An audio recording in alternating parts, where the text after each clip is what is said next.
TV. Écoute bien, là. Ben voyons donc. Je répéterai plus, là. Mais voyons donc. 0, scène. On a un petit coussin. Un chroniqueur financier, pas comme les autres. Michel Girard. En raison de la hausse des taux d'intérêt, puis à un moment donné, on l'a vu là, pendant la pandémie et après la pandémie, le prix des maisons avait considérablement augmenté. Alors, il y a des premiers acheteurs, il y a des jeunes familles qui se sont dit, on va attendre un petit peu, on va attendre de voir si le prix des maisons va descendre. Salut Michel. Bonjour Alexandre.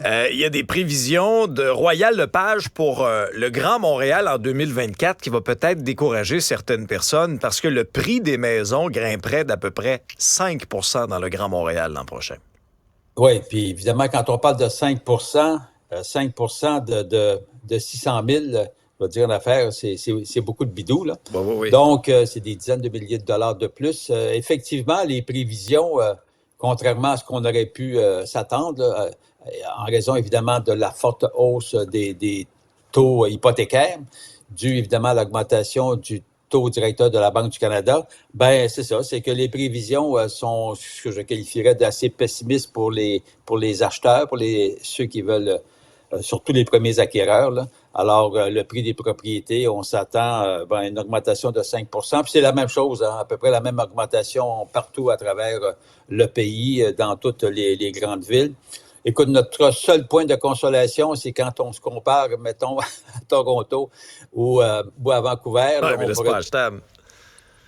C'est-à-dire, je vais te dire, tu vois, à Montréal, le prix moyen, c'est 610 000 à comparer à Toronto, le double.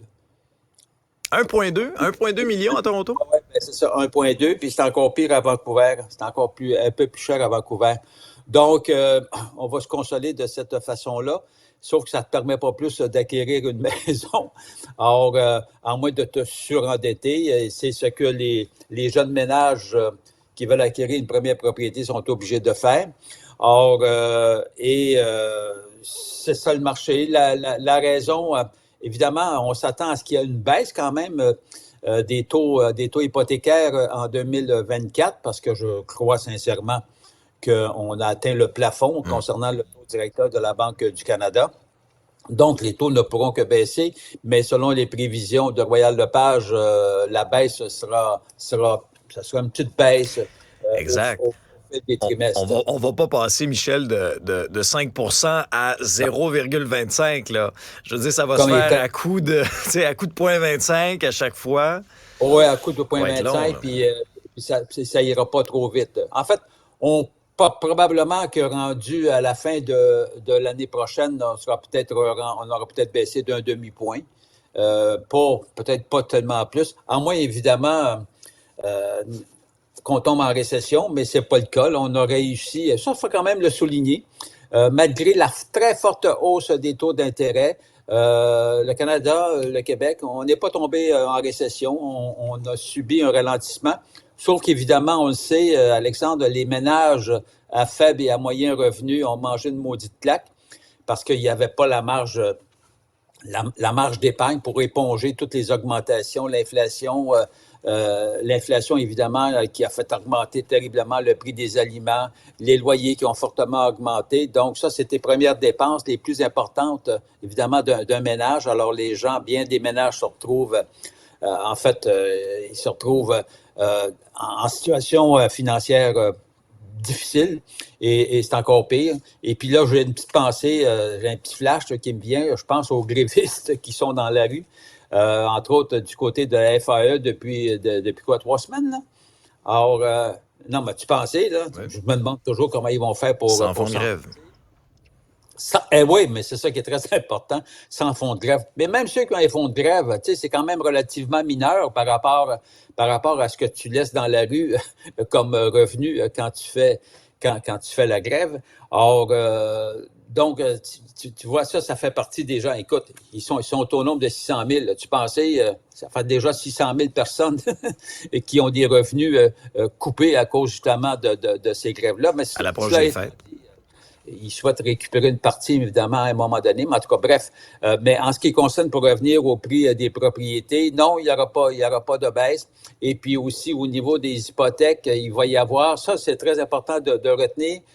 Je l'ai dit l'autre jour, si vous renouvelez ou une hypothèque ou que vous prenez une nouvelle hypothèque, optez idéalement pour le taux variable parce que lui, le taux variable ne pourra que baisser.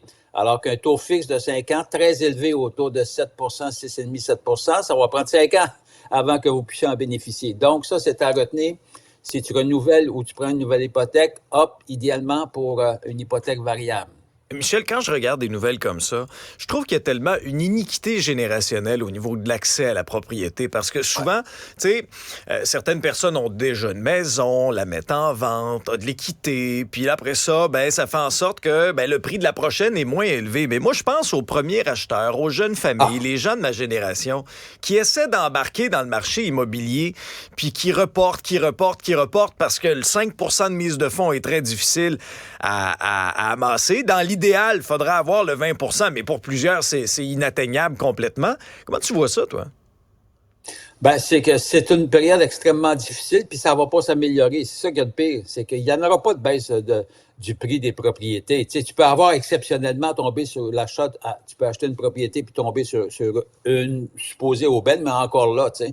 Je regarde, tu as juste à regarder autour de chez vous. Tu vois les propriétés, même avec la très forte hausse, on constate que le prix, il demande tant, puis non seulement le prix ne baisse pas, mais bien souvent, le prix augmente. Parce que le problème qu'il y a actuellement sur le marché, c'est que la demande dépasse l'offre. Ben oui, ceux qui sont propriétaires de leur maison, ils se disent, on va regarder, coudonc. Ben non, mais pense-y, à moins d'être obligé de la vendre, parce que tu es rendu trop âgé ou bien tu veux vendre pour racheter, mais si tu vends pour acheter, tu vends cher puis tu rachètes cher, fait que tu échanges 4,30 sous pour une pièce. Là. Alors donc, la situation est extrêmement difficile. Moi, je me souviens pas, là, depuis, Dieu sait, ça fait longtemps que je suis dans le métier, de voir une période aussi difficile. Parce qu'on va en convenir, hein. Le prix des cabanes là, a tellement augmenté depuis 2020. Non, mais a tellement augmenté depuis 2020. Ben, c'est fou. Puis ça, c'est parce qu'une propriété, là, quand ça augmente de 10 ben oui, mais c'est 10 sur 500 000, là, c'est 50 000, comprends-tu? Alors, et puis tu ne te rattrapes pas. Maintenant, avant, les gens, le prix a fortement augmenté parce que les taux d'intérêt étaient extrêmement bas, ce qui faisait que tes paiements hypothécaires étaient relativement tolérables. Là, tout le monde, tous ces acquéreurs-là se sont fait avoir parce qu'ils se retrouvent avec un renouvellement d'hypothèque à 3-4 points de pourcentage de plus qu'initialement. Alors, et c'est là, d'ailleurs, tu sais, quand on dit que l'inflation au niveau des prêts hypothécaires, ça a augmenté de 30 Alexandre, 30 c'est épouvantable. Et après ça, faut pas se demander pourquoi plusieurs personnes... Le lendemain matin. Puis là, si tu veux aller à loyer, ben là, il te rattrape pour un loyer. Fait que, regarde, la situation est extrêmement difficile pour se loger. Oui, il ne faut pas se demander pourquoi plusieurs ménages sont pris à la gorge dans le contexte actuel. Merci beaucoup, Michel. Bon, joyeux Noël avec tout ça. Là. Oui, toi aussi.